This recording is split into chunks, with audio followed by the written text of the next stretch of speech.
الله أكبر.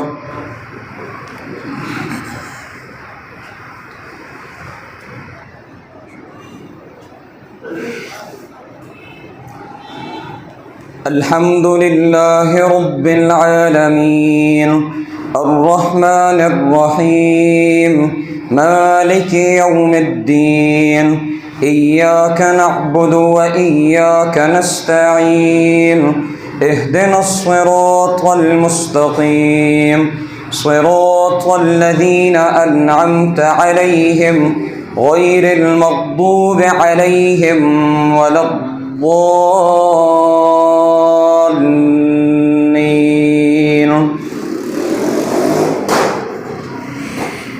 ولقد أرسلنا نوحا إلى قومه إني لكم نذير مبين ألا تعبدوا إلا الله إني أخاف عليكم عذاب يوم أليم. فقال الملأ الذين كفروا من قومه ما نراك إلا بشرا مثلنا وما نراك اتبعك إلا الذين هم أراذلنا بادي الرأي وما نرى لكم علينا من فضل بل نظنكم كاذبين. قال يا قوم أرأيتم إن كنت على بينة من ربي وآتاني رحمة من عنده فعميت عليكم أنلزمكموها وأنتم لها كارهون.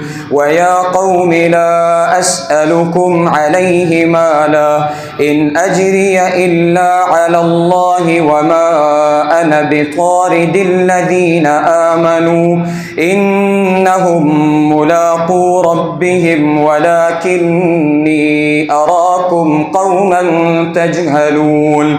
ويا قوم من ينصرني من الله إن طردتم أفلا تذكرون. ولا أقول لكم عندي خزائن الله ولا أعلم الغيب ولا أقول إني ملك ولا أقول للذين تزدري أعينكم لن يؤتيهم الله خيرا الله أعلم بما في أنفسهم إني إذا لمن الظالمين. قالوا يا نوح قد جادلتنا فأكثرت جدالنا فأتنا بما تعدنا إن كنت من الصادقين. قال إنما يأتيكم به الله إن شاء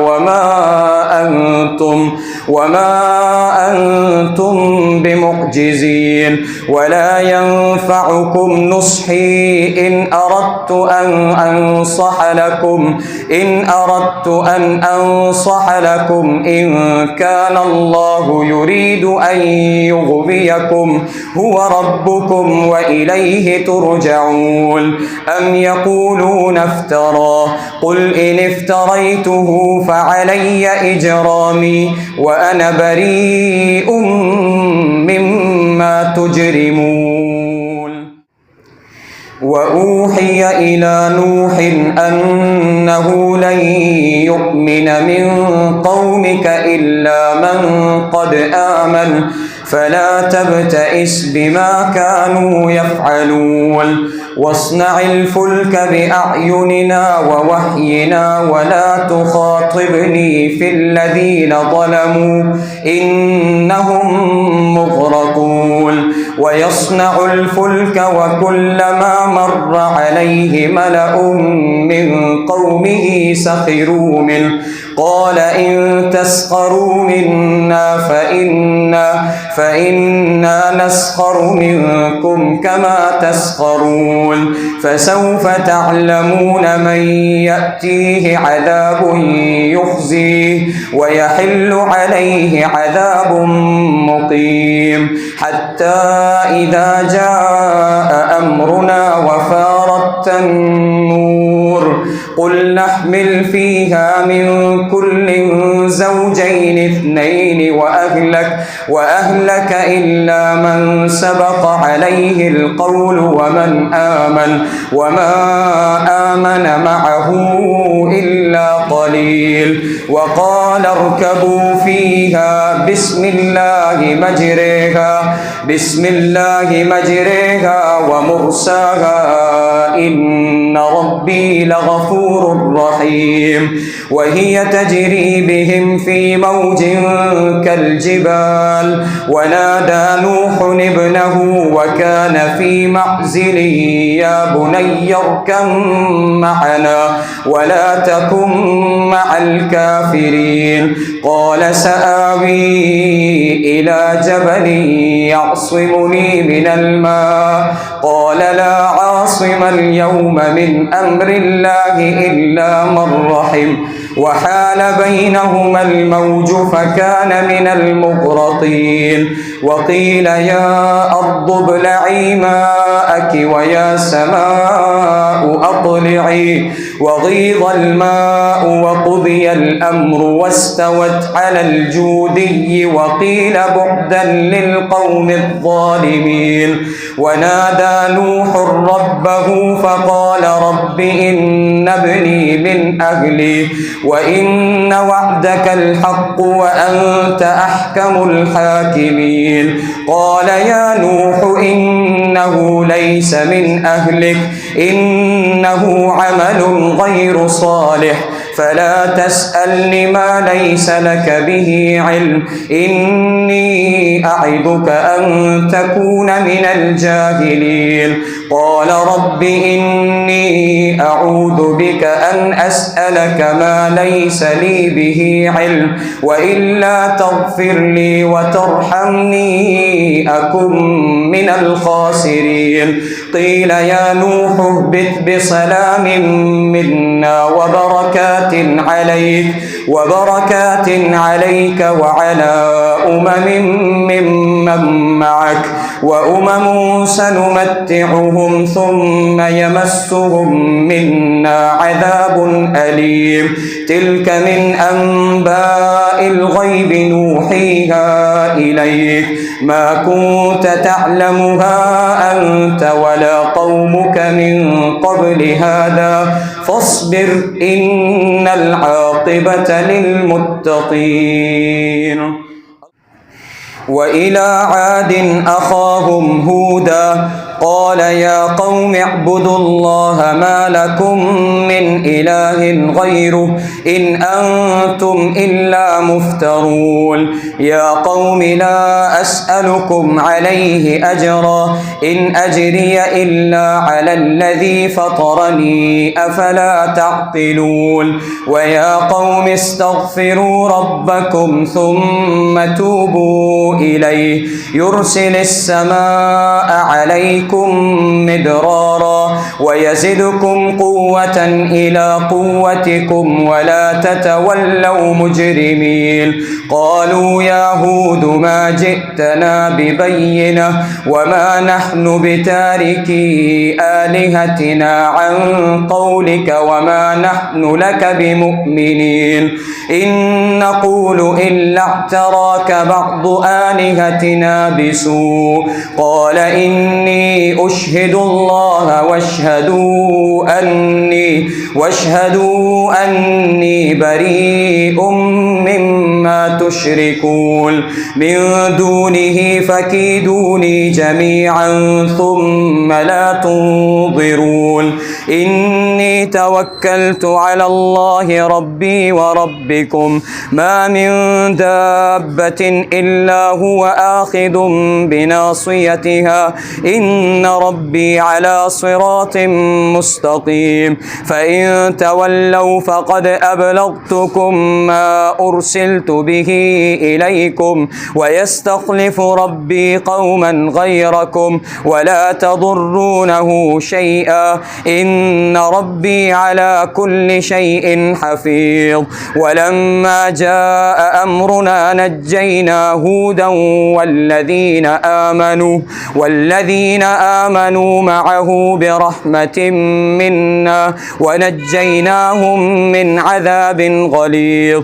وتلك عاد جحدوا بآيات ربهم وعصوا رسله واتبعوا أمر كل جبار عنيد. وأتبعوا في هذه الدنيا لعنة ويوم القيامة ألا إن عادا كفروا ربهم ألا بعدا لعاد قوم هود. وإلى ثمود أخاهم صالحا قال يا قوم اعبدوا الله ما لكم من إله غيره هو أنشأكم من الأرض واستعمركم فيها فاستغفروه ثم توبوا إليه إن ربي قريب مجيب. قالوا يا صالح قد كنت فينا مرجوا قبل هذا أتنهانا أن نعبد ما يعبد آباؤنا وإننا لفي شك مما تدعونا إليه مريب. قال يا قوم أرأيتم إن كنت على بينة من ربي وآتاني منه رحمة فمن ينصرني من الله إن عصيته فما تزيدونني غير تخسير. ويا قوم هذه ناقة الله لكم آية فذروها تأكل في أرض الله ولا تمسوها بسوء فيأخذكم عذاب قريب. فعقروها فقال تمتعوا في داركم 3 أيام ذلك وعد غير مكذوب. فلما جاء أمرنا نجينا صالحا والذين آمنوا معه برحمة منا ومن خزي يومئذ إن ربك هو القوي العزيز. وأخذ الذين ظلموا الصيحة فأصبحوا في ديارهم جاثمين كأن لم يغنوا فيها ألا إن ثمود كفروا ربهم ألا بعدا لثمود. ولقد جاءت رسلنا إبراهيم بالبشرى قالوا سلاما قال سلام فما لبث أن جاء بعجل حنيذ. فلما رأى أيديهم لا تصل إليه نكرهم وأوجس منهم خيفة قالوا لا تخف إنا أرسلنا إلى قوم لوط وامرأته قائمة فضحكت فبشرناها بإسحاق ومن وراء إسحاق يعقوب. قالت يا ويلتى أألد وأنا عجوز وهذا بعلي شيخا إن هذا لشيء عجيب. قالوا أتعجبين من أمر الله رحمة الله وبركاته عليكم أهل البيت إنه حميد مجيد. فلما ذهب عن إبراهيم الروع وجاءته البشرى يجادلنا في قوم لوط إن إبراهيم لحليم أواه منيب. يا إبراهيم أعرض عن هذا إنه قد جاء أمر ربك وإنهم آتيهم عذاب غير مردود. ولما جاءت رسلنا لوطا سيء بهم وضاق بهم ذرعا وقال هذا يوم عصيب. وجاءه قومه يهرعون إليه ومن قبل كانوا يعملون السيئات قال يا قوم هؤلاء بناتي هن أطهر لكم فاتقوا الله ولا تخزون في ضيفي أليس منكم رجل رشيد قالوا لقد علمت ما لنا في بناتك من حق وإنك لتعلم ما نريد قالوا يا لوط إنا رسل ربك لن يصلوا إليك فأسر بأهلك بقطع من الليل واتبع أدبارهم ولا يلتفت منكم أحد إلا امرأتك إنه مصيبها ما أصابهم إن موعدهم الصبح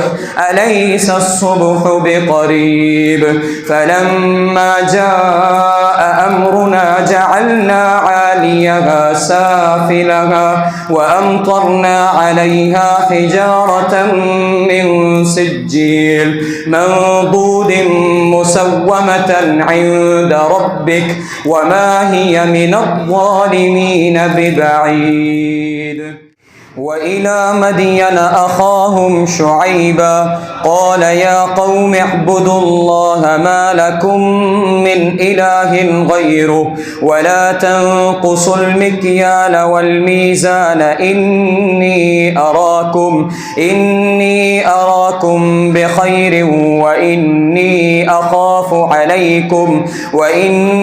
أخاف عليكم عذاب يوم محيط ويا قوم أوفوا المكيال والميزان بالقسط ولا تبخسوا الناس أشياءهم ولا تعثوا في الأرض مفسدين بقية الله خير لكم إن كنتم مؤمنين وما أنا عليكم بحفيظ قالوا يا شعيب أصلاتك تأمرك أن نترك ما يعبد آباؤنا أو أن نفعل في أموالنا ما نشاء إنك لأنت الحليم الرشيد قال يا قوم أرأيتم إن كنت على بينة من ربي ورزقني منه رزقا حسنا وما أريد أن أخالفكم إلى ما أنهاكم عنه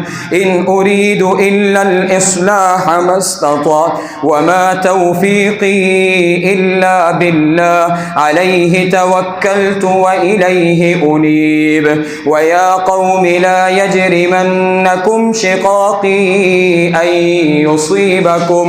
أن يصيبكم مثل ما أصاب قوم نوح أو قوم هود أو قوم صالح وما قوم لوط منكم ببعيد واستغفروا ربكم ثم توبوا إليه إن ربي رحيم ودود قالوا يا شعيب ما نفقه كثيرا مما تقول وإنا لنراك فينا ضعيفا ولولا رهتك لرجمناك وما أنت علينا بعزيز قال يا قوم أرهتي أعز عليكم من الله واتخذتموه وراءكم ظهريا إن ربي بما تعملون محيط ويا قوم اعملوا على مكانتكم إني عامل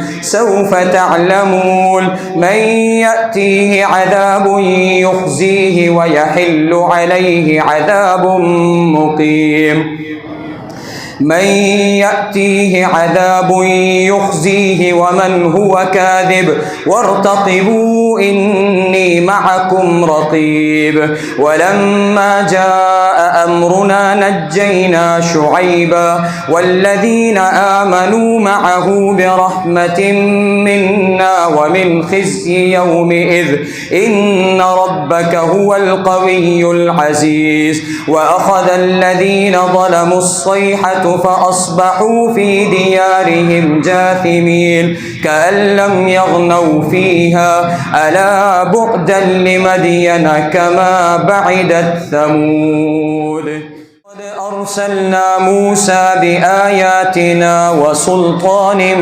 مبين إلى فرعون وملئه فاتبعوا أمر فرعون وما أمر فرعون برشيد يقدم قومه يوم القيامة فأوردهم النار بئس الورد المورود وأتبعوا في هذه لعنة ويوم القيامة بئس الرفد المرفود ذلك من أنباء القرى نقصه عليك منها قائم وحصيد وما ظلمناهم ولكن ظلموا أنفسهم فما أغنت عنهم آلهتهم التي يدعون من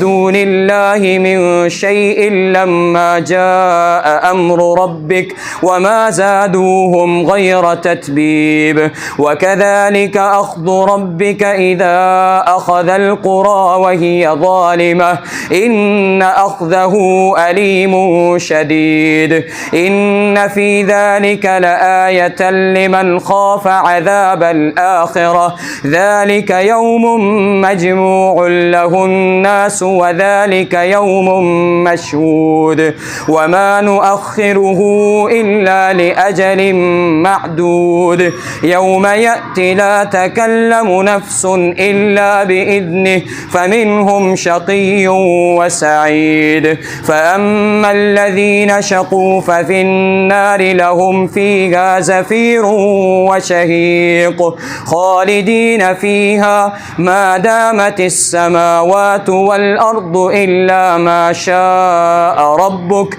إن ربك فعال لما يريد وأما الذين سعدوا ففي الجنة خالدين فيها ما دامت السماوات والأرض إلا ما شاء ربك عطاء غير مجذوذ فلا تك في مرية مما يعبد هؤلاء ما يعبدون إلا كما يعبد آباؤهم من قبل وإنا لموفوهم نصيبهم غير منقوص ولقد آتينا موسى الكتاب فاختلف فيه ولولا كلمة سبقت من ربك لقضي بينهم وإنهم لفي شك منه مريب وإن كلا لما ليوفينهم ربك أعمالهم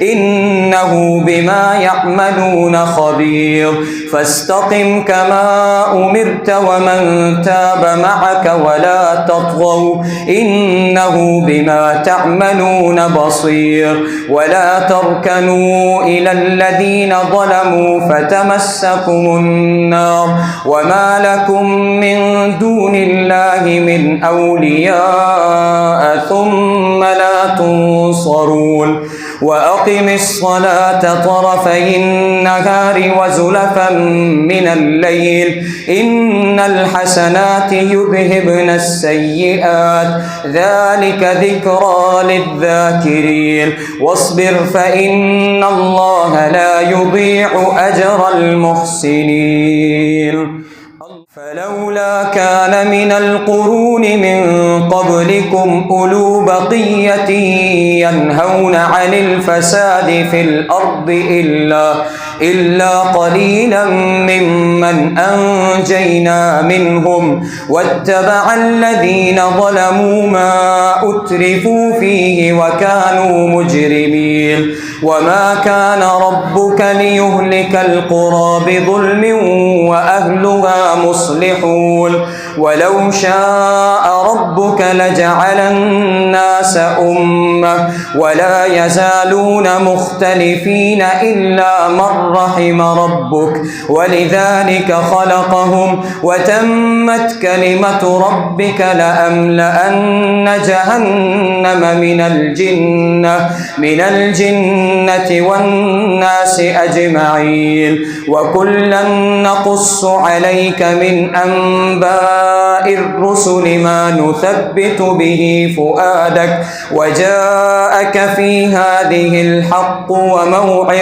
وموعظة وذكرى للمؤمنين وقل للذين لا يؤمنون اعملوا على مكانتكم إنا عاملون وانتظروا إنا منتظرون ولله غيب السماوات والأرض وإليه يرجع الأمر كله فاعبده وتوكل عليه وما ربك بغافل عما تعملون. ألف لام را تلك آيات الكتاب المبين إنا أنزلناه قرآنا عربيا لعلكم تعقلون نحن نقص عليك أحسن القصص بما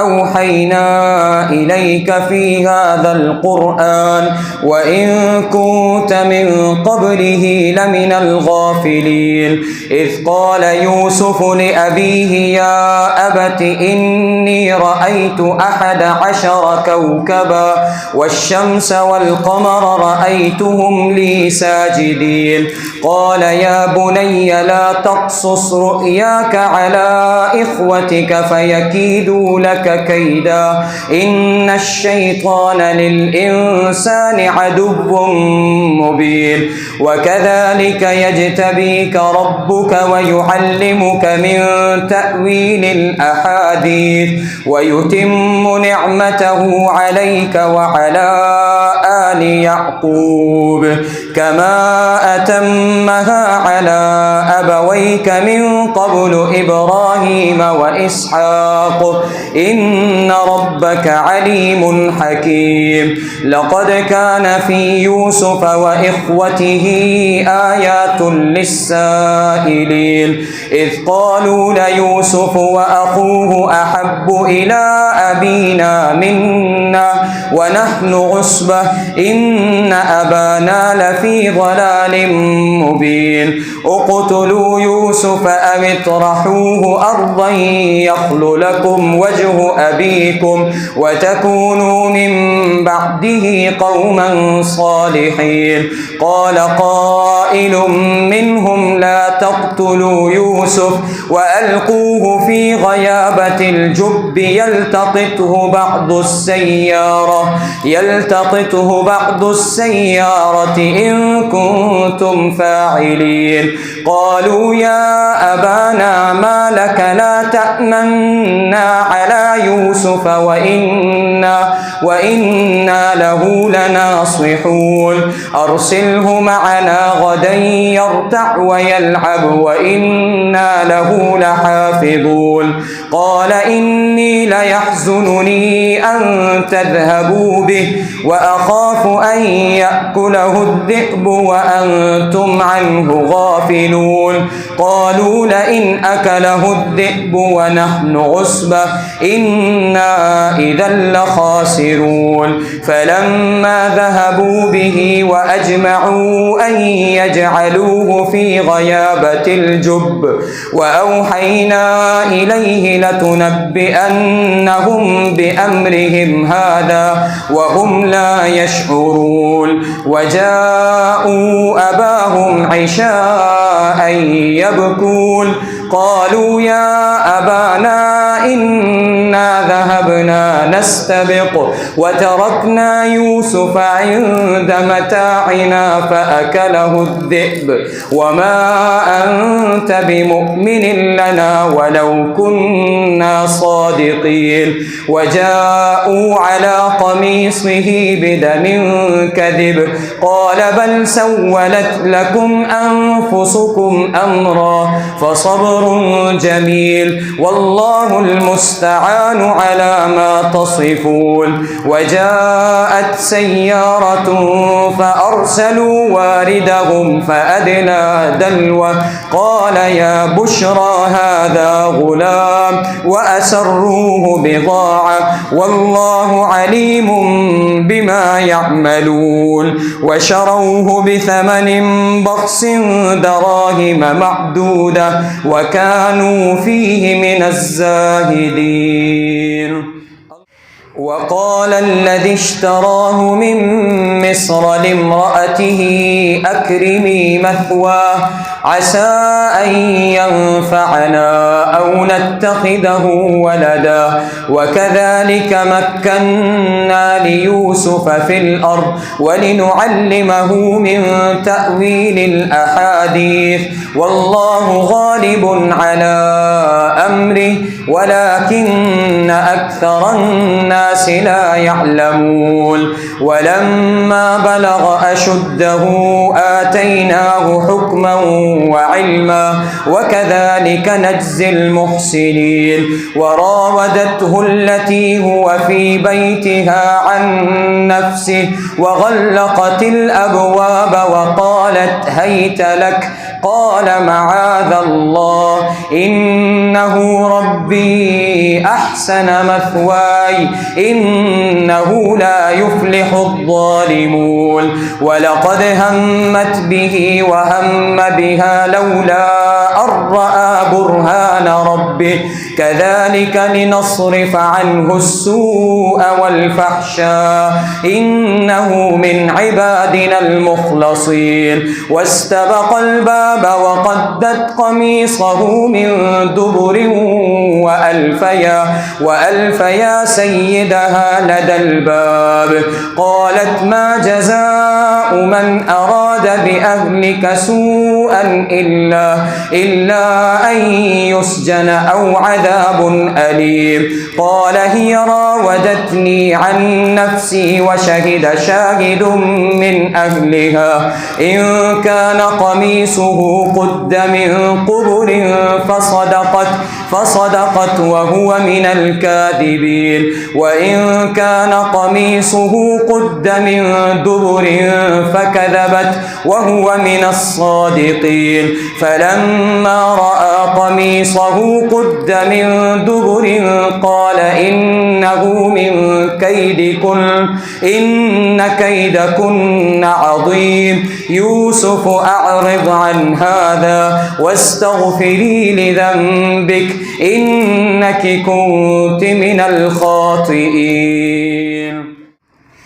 وقال نسوة في المدينة امرأة العزيز تراود فتاها عن نفسه قد شغفها حبا إنا لنراها في ضلال مبين. فلما سمعت بمكرهن أرسلت إليهن وأعتدت لهن متكأ وآتت كل واحدة منهن سكينا وقالت اخرج عليهن.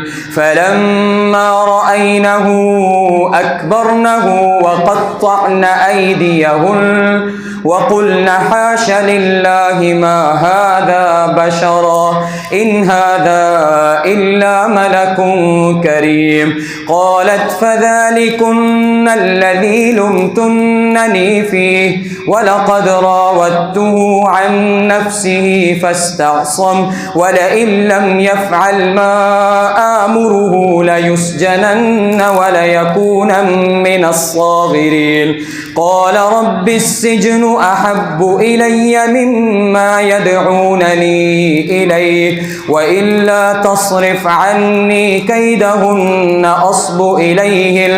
وإلا تصرف عني كيدهن أصب إليهن وأكن من الجاهلين فاستجاب له ربه فصرف عنه كيدهن إنه هو السميع العليم ثم بدا لهم من بعد ما رأوا الآيات ليسجننه حتى حين. دخل معه السجن فتيان قال أحدهما إني أراني أعصر خمرا وقال الآخر إني أراني أحمل فوق رأسي خبزا تأكل الطير منه نبئنا بتأويله إنا نراك من المحسنين قال لا يأتيكما طعام ترزقانه إلا نبأتكما بتأويله قبل أن يأتيكما ذلكما مما علمني ربي إني تركت ملة قوم لا يؤمنون بالله وهم بالآخرة هم كافرون واتبعت ملة آبائي إبراهيم وإسحاق ويعقوب ما كان لنا أن نشرك بالله من شيء ذلك من فضل الله علينا وعلى الناس ولكن أكثر الناس لا يشكرون يا صاحبي السجن أأرباب متفرقون خير أم الله الواحد القهار ما تعبدون من دونه إلا أسماء سميتموها أنتم وآباؤكم ما أنزل الله بها من سلطان إن الحكم إلا لله أمر ألا تعبدوا إلا إياه ذلك الدين القيم ولكن أكثر الناس لا يعلمون يا صاحبي السجن أما أحدكما فيسقي ربه خمرا وأما الآخر فيصلب فتأكل الطير من رأسه قضي الأمر الذي فيه تستفتيان وقال للذي ظن أنه ناج منه اذكرني عند ربك فأنساه الشيطان ذكر ربه فلبث في السجن بضع سنين وقال الملك إني أرى 7 بقرات سمان يأكلهن 7 عجاف و7 سنبلات خضر و7 سنبلات خضر وأخر يابسات يا أيها الملأ أفتوني في رؤياي إن كنتم للرؤيا تعبرون قالوا أضغاث أحلام وما نحن بتأويل الأحلام بعالمين وقال الذي نجا منهما وادكر بعد أمة أنا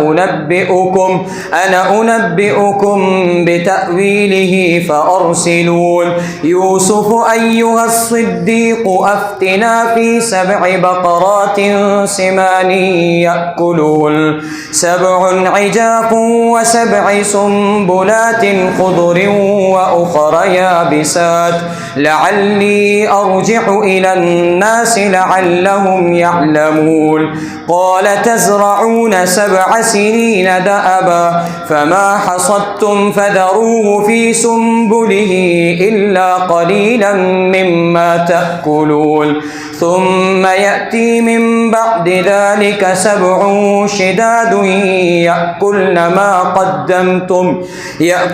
ما قدمتم لهن إلا قليلا مما ما تحصنون ثم يأتي من بعد ذلك عام فيه يغاث الناس وفيه يعصرون. وقال الملك ائتوني به فلما جاءه الرسول قال ارجع إلى ربك فاسأله ما بال النسوة اللاتي قطعن أيديهن إن ربي بكيدهن عليم.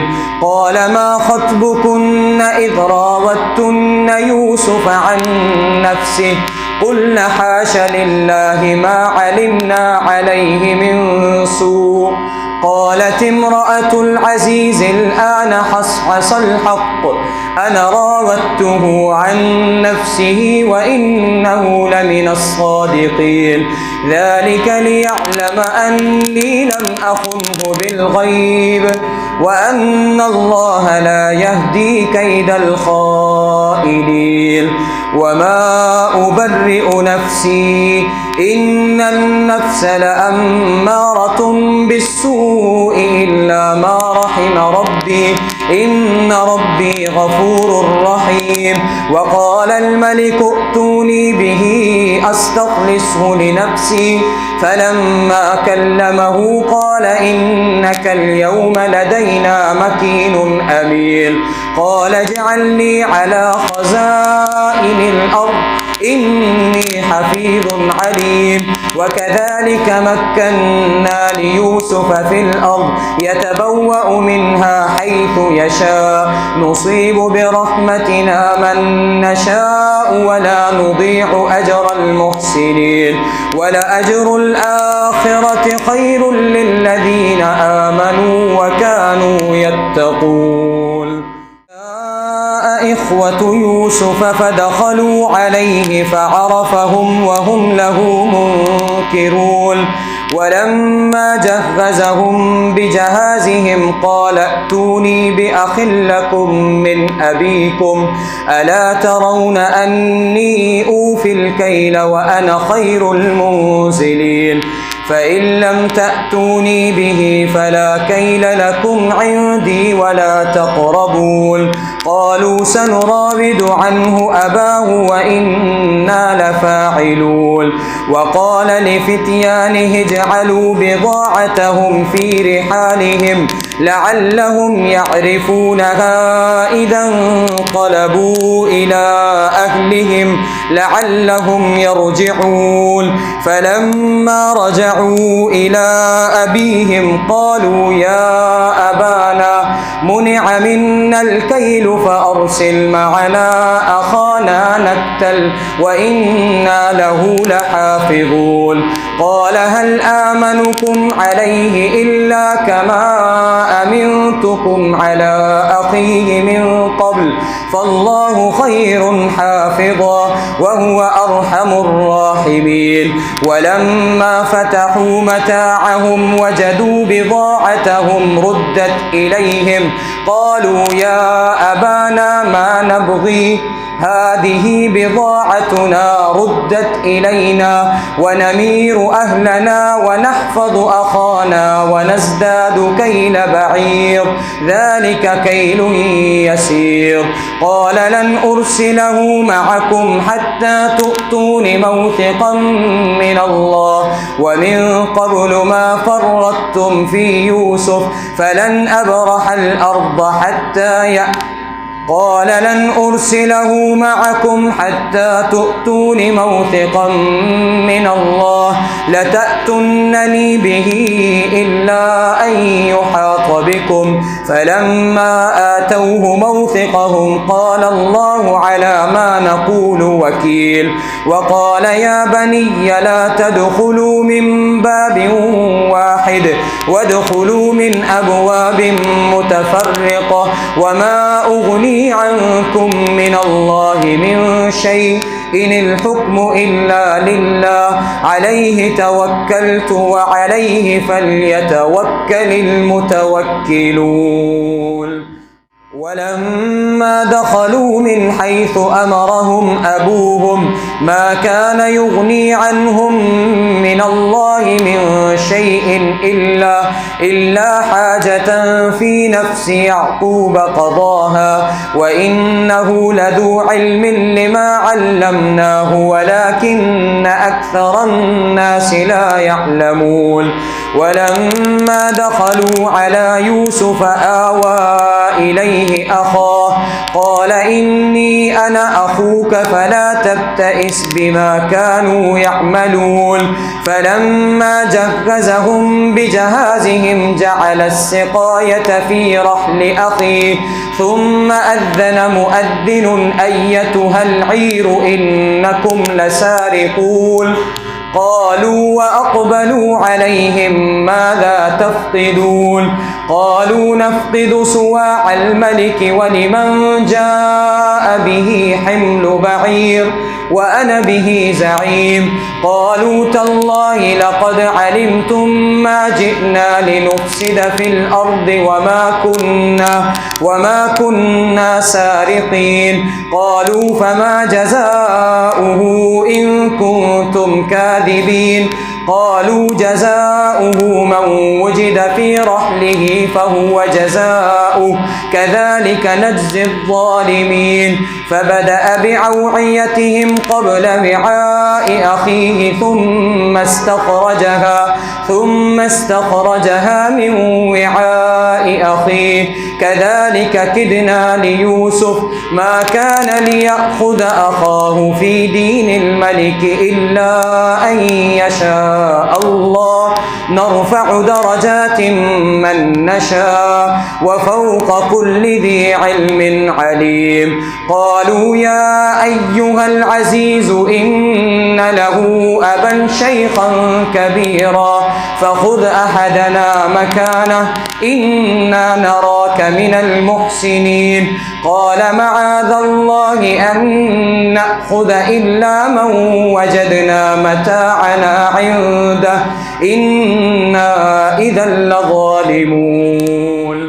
فلما استيئسوا منه خلصوا نجيا قال كبيرهم ألم تعلموا أن أباكم قد أخذ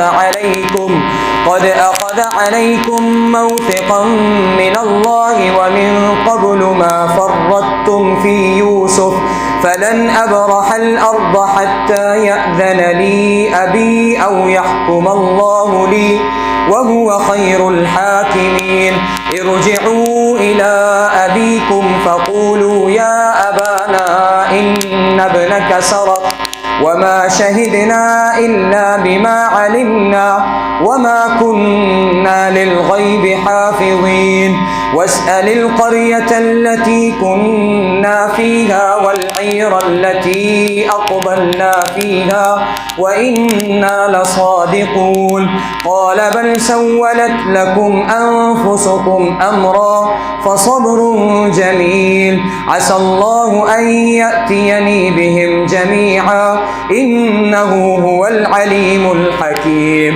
وتولى عنهم وقال يا أسفا على يوسف وابيضت عيناه من الحزن فهو كظيم.